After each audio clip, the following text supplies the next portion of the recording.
Congratulations on the film. It was awesome. Oh, right on. Very scary. Were you raised in any religion or anything? Yeah, I was Catholic growing up, man. So it's like, you know, I remember we were going to church like 3 times a week, you know, at my first school, Assumption.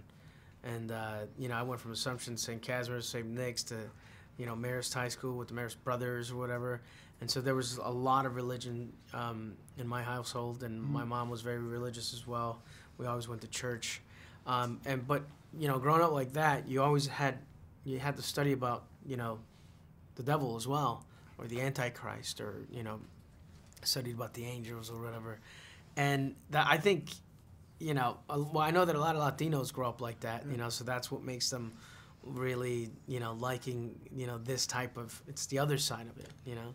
I guess you see this on Friday, you go to church on Sunday. Was it weird putting on the robe? No, I'm like, but it was, you know, it was interesting because, you know, in the movies that I see, everybody acts like really holy and blah, blah, blah. And it's basic. I remember, like, you know, the priests, you know, to me saying, like, just have faith. Just have faith. And it's that simple, you know, instead of making it, you know, so pronounced or whatever. And that's what I try to bring, because of like where I grew up, you know, that's how the priests were. They didn't act like holy or whatever, but they definitely like just understood spirituality and can help people and wanted to make it more practical. Do you believe the Vatican does have tapes? I think so. I mean, because there's actual footage.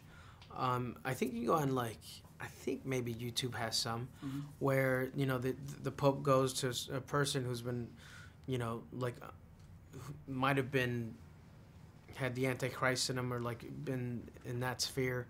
And, you know, he's doing this to his head and then pulls his hand away.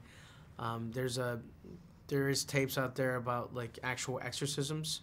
I saw one where, like, the girl didn't sleep for, like, 5 days.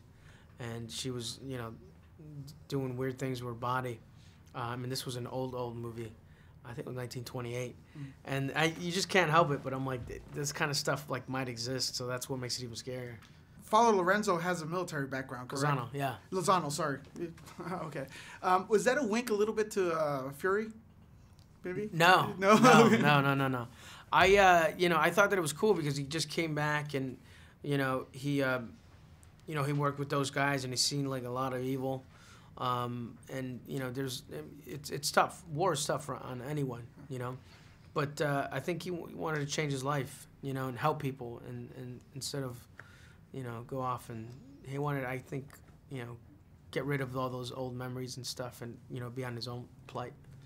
How much freedom did you have forming the character? It was written that way, and it was cool because I didn't really have to do a lot to this one. Like, every time I read the script, all these different aspects of my life growing up and, you know, growing up Catholic, they really came in, you know, and I just remembered so much, so that, like, sometimes that's the best way to go about it, you know. I just remember that, you know, this priest, I forgot his name, but he's Polish. You know, he helped us out a lot, and you know, came to our house and blessed it or whatnot, and it was interesting. But like there's so much in there already. I didn't really need to do that much research. One more thing, people are asking me to ask you, what's your favorite horror film of all time? I don't know. I'm like there. I'm really stuck. I mean, I love Rosemary's Baby, and I definitely like.